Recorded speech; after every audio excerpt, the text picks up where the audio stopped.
எது வெற்றி? 4 வயதில் தனியாக நடக்க முடிந்தால் அது வெற்றி. 8 வயதில் தனியாக வெளியே சென்று வழி தவறாமல் வீடு திரும்பினால் அது வெற்றி. 12 வயதில் நல்ல நண்பர்கள் கிடைத்தால் அது வெற்றி. 18 வயதில் வாகன ஓட்டுநர் உரிமை பெற்றால் அது வெற்றி. 22 வயதில் பட்டதாரியாக பல்கலைக்கழகத்தில் இருந்து வெளியேறினால் அது வெற்றி. 25 வயதில் நல்ல வேலை கிடைத்தால் அது வெற்றி. 30 வயதில் தனக்கென குடும்பத்தை அமைத்து கொள்ள முடியுமானால் அது வெற்றி.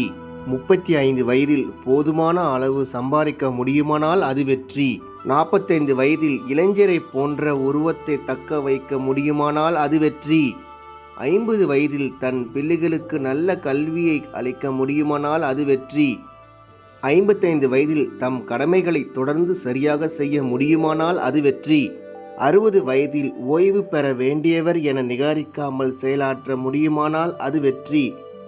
65 வயதில் நோயில்லாமல் வாழ முடியுமானால் அது வெற்றி. 70 வயதில் மற்றவர்களுக்கு பாரமில்லாமல் வாழ முடியுமானால் அது வெற்றி. 75 வயதில் பழைய நண்பர்களுடன் உறவாடி மகிழ முடியுமானால் அது வெற்றி. 80 வயதிற்கு மேல் மற்றவர் துணை இல்லாமல் வெளியே சென்று வழி தவறாமல் வீடு திரும்ப முடியுமானால் அது வெற்றி.